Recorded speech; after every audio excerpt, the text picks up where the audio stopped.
name is Amita Vadva. Well, the Prime Minister has just concluded the G7 summit as a Prime Minister who showcased India's global influence at the G7 summit platform in Canada, where the Prime Minister was warmly welcomed by his Canadian counterpart, Carney, and he joined the world leaders at the high-stakes outreach session and held key sideline meetings as well, reinforcing India's growing diplomatic clout. Now, as his Canada leg has now wrapped up, the Prime Minister has now set his course for his next visit, which is the country of Croatia, the first time that an Indian Prime Minister would be visiting the country in his Europe tour, where the crucial bilateral talks await, as the Prime Minister is expected to reach in the afternoon Indian Standard Time. Now, as far as his Canada visit is concerned, we get you the details exactly where both sides have now agreed to mend their relations. And now Prime Minister Modi and Prime Minister Carney have decided to designate new high commissioners with a view of returning to regular services to citizens and businesses in both countries, where the Canadian readout of Modi-Carney talks, where the leaders have reaffirmed the importance of Canada-India ties based upon mutual respect, the rule of law, and a commitment of principle of sovereignty and territorial integrity as well. Prime Minister Modi and Prime Minister Carney have reaffirmed their ties, as they say that they would be restoring the envoys, high commissioners, to be designated diplomatic channels that are now set for a reset. Agreed to take calibrated steps to restore stability to this very important relationship. And the first of these steps that was agreed on was to restore high commissioners to each other's capitals at an early date. Other diplomatic steps will follow in due course.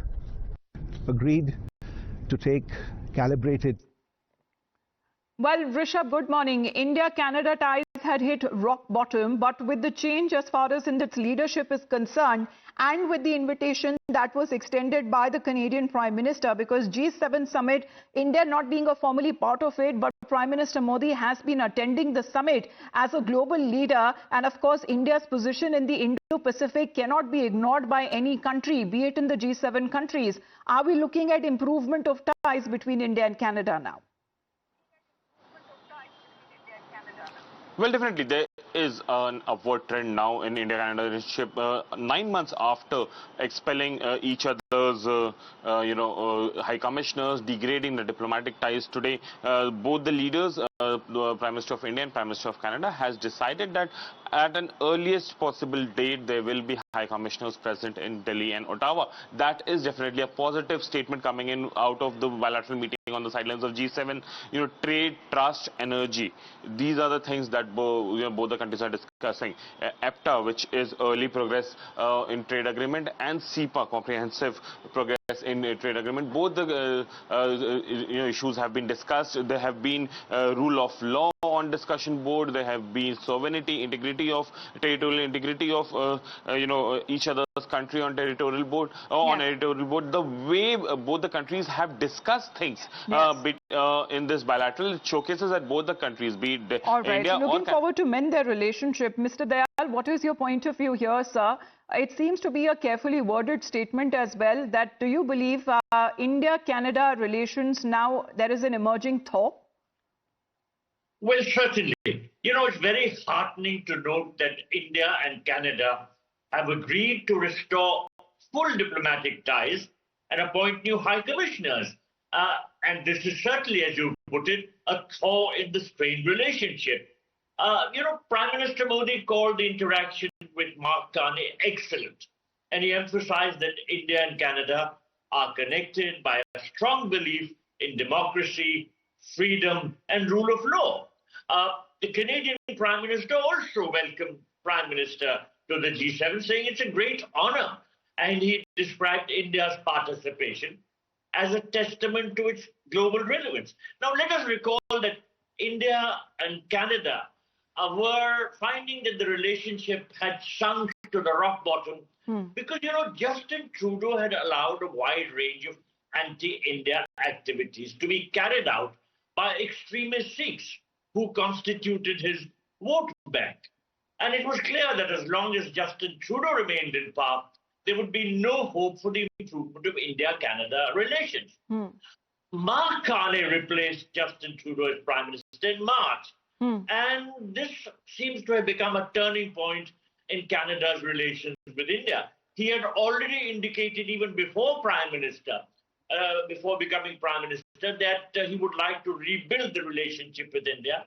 And he had said that this relationship could be very important because it had to be built on mutual trust and sensitivity. And he blamed the downturn in bilateral relations to the license that was given to extremist and secessionist elements in Canada. So I think it's a very good development, and I would be very happy if the bilateral relationship can steadily improve further and further. Well, of course, as I said, India is a country that cannot be ignored, be it on the G7 summit, as far as in the first place, that the invitation was itself extended by the Canadian leadership, by the Prime Minister there, who had accepted and acknowledged India's role, world's most populous country, world's most fastest growing country, and also talking about the fourth largest economy in the world. But both sides issuing statements. Let's put that out for our viewers. Prime Minister meeting Prime Minister Carney at the G7 summit sidelines. What transpired during the meeting, as the focus mainly is on boosting India-Canada ties, where both sides have now agreed to restore stability. Calibrated steps next to boost ties, as High Commissioners would be now designated, and talks also would be happening on shared democratic values. There would be also respect for the rule of law. And discussed Prime Minister Carney and Prime Minister Modi, both of them who have reaffirmed when it comes to the importance of ties and people-to-people connect. That seems to be in focus. Mr. Sachdev, are we looking at some kind of a mistrust that still prevails, and how to, in a way, overcome that? Because right now what we are looking at was a handshake. Mainly what we have seen with Prime Minister and his relationship with other world leaders that have happened. But we have seen a handshake that mainly happened between the two world leaders. Thank you so much. No, yes, definitely it is, it does mark a thaw. But it does not mean that there will be a 180-degree turn in Canadian policies or perspectives with respect to India.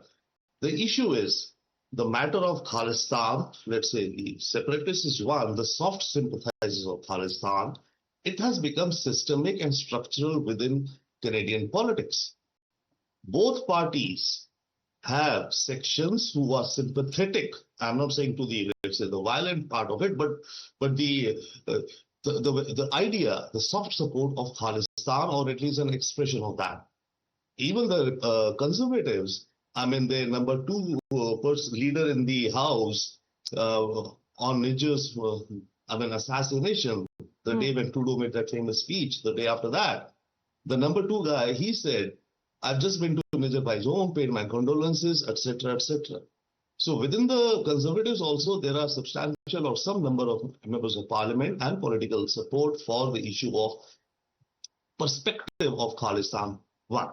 But secondly, yes, there will be a change, diplomatically speaking, which should very, very much be there. As you said, India cannot be ignored, and Canada, it was looking to move away from China. It was planning a huge business delegation to India within days of the G20, right, as an Asia pivot when Trudeau blew up the whole scenario.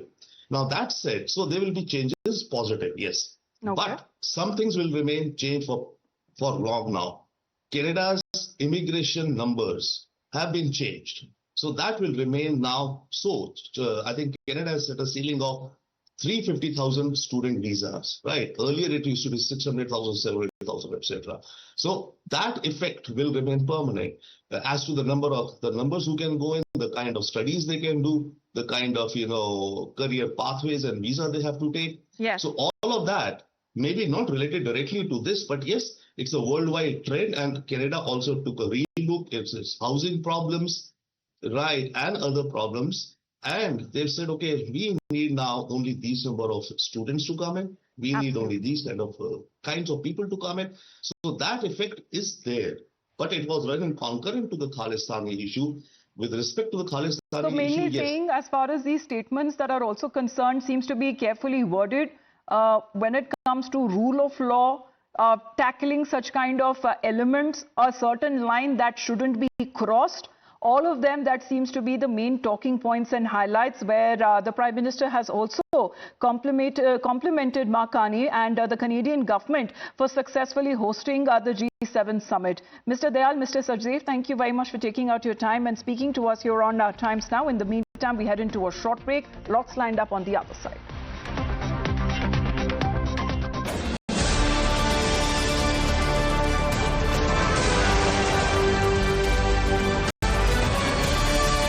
पैसा लगाना है तो century club prime पे लगाओ।